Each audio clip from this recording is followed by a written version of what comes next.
5 साल में भाजपा सरकार यहां की कानून व्यवस्था को पटरी पर ले आई है।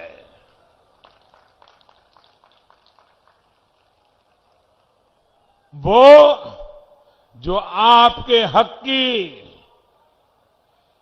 जमीन पर बैठे थे, वो जो आप पर भय बनाकर बैठे थे, वो जिनके डर से आप घरों से निकलने से बचते थे, जिनकी वजह से हमारी बहन बेटियां परेशान थी, वो सब आज काबू में है।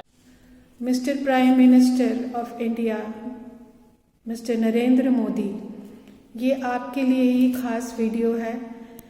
हम भूले नहीं हैं उन 2 साध्वियों की बर्बरता से यौन शोषण और बलात्कार किया गया। हम ये भी नहीं भूले हैं 2019 के रामचंद्र छत्रपति सिरसा की हत्या। ये हत्या क्यों की गई थी?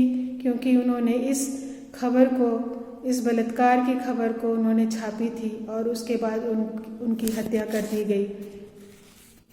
हम ये भी नहीं भूले हैं कि सारे आरोप अदालत में साबित हुए थे और उसके बाद उस शख्स को जिसने ये क्राइम किया है उसे 20 साल की सज़ा मुकर्रर की गई थी। ये बात हम नहीं भूले हैं। क्या यह व्यक्ति समाज के संगीन जुर्म को क्या बढ़ावा नहीं दे रहा है? मिस्टर प्राइम मिनिस्टर, हम ये भी नहीं भूले हैं कि जिस प्रकार के से घेराबंदी करके इस शख्स को गिरफ्तार किया गया था, वो कोई आतंकवादियों की गिरफ्तारी से के नज़ारे से कम नहीं था। ये हम बिल्कुल भी नहीं भूले हैं। जी हाँ, आप समझ गए होंगे कि मैं किस शख्स की बात कर रही हूँ। हिंसा बढ़ाने वाला यह व्यक्ति और बलात्कारी जिस हमारे जो प्राइम मिनिस्टर हैं, जिस बेटी बचाओ और बेटी पढ़ाओ के नारा लगाते हैं, और उस शख्स ने यौन शोषण के आरोप में उसको 20 साल की सजा हुई। उसके ऊपर 3 केस थे। अपने मैनेजर की भी उसने हत्या की और 2 साध्वियों का बलात्कार किया, और इसके साथ ही साथ हमारे जो पत्रकार थे, जो एक इज्जतदार पत्रकार थे, उनकी भी हत्या का आरोप हुआ और साबित भी हुआ।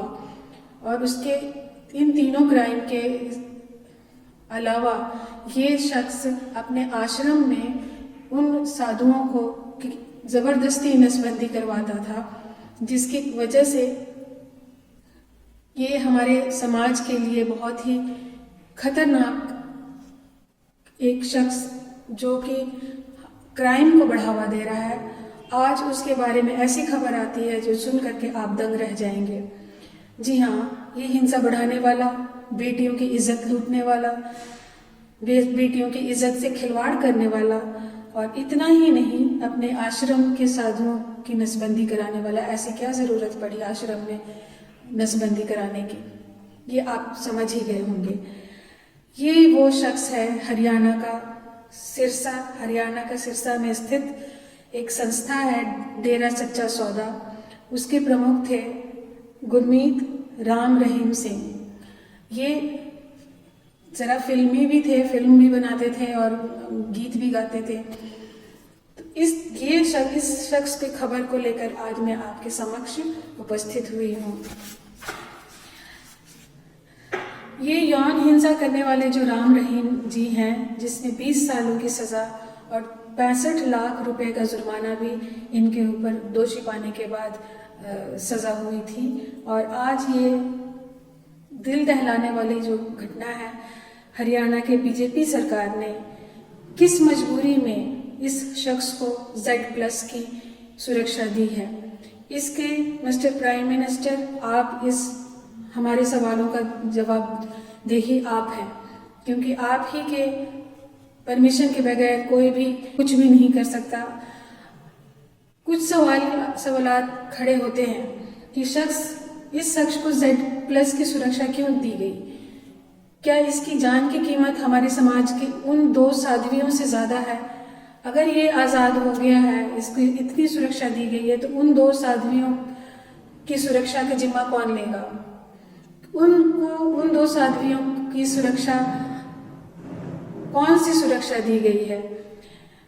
राम रहीम को 20 साल की सजा हुई थी और सुरक्षा, कहीं ऐसा तो नहीं था कि ये भी एक सुरक्षा देने का तरीका था कि जेल के अंदर रह कर उनको, क्योंकि राम रहीम को जब उनकी सजा हुई थी तो उन्होंने कहा था कि बीजेपी ने, भारतीय जनता पार्टी ने हमें धोखा दिया, क्योंकि उस समय भारतीय जनता पार्टी को राम रहीम के जितने भी फॉलोअर्स हैं उनकी वोट चाहिए थी।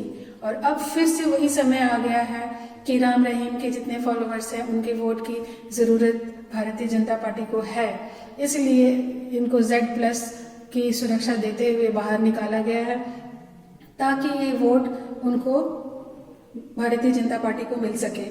इसके बाद बाहर आने के बाद क्या उन 2 साध्वियों को कौन सी सुरक्षा दी जाएगी? Y या Z, कौन सी सुरक्षा दी जाएगी? इस इतने बड़े क्राइम करने वाले जो है ये राम रहीम, और इनको ऐसी क्या जरूरत आन पड़ी कि आपने ये सुरक्षा प्रोवाइड किया उनको? मिस्टर प्राइम मिनिस्टर, ये आपको इस देश को जवाब देना पड़ेगा, क्योंकि ये आप ही का नारा है, बेटी बचाओ बेटी पढ़ाओ, और ये उसी केस में ये अंदर भी गए और साथ ही साथ हत्या के केस में।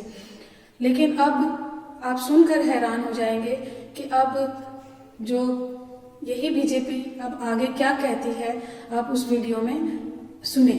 जो सिक्योरिटी है उसका फरलो से या जेल से वैसा संबंध नहीं है। व्यक्ति को कितना यानी उसकी सिक्योरिटी थ्रेट है उसके हिसाब से उसको सिक्योरिटी दी जाती है। कैदी कैद के अंदर रहे या फरलो पर बाहर आए, उसकी सुरक्षा करना भी सरकार का दायित्व है।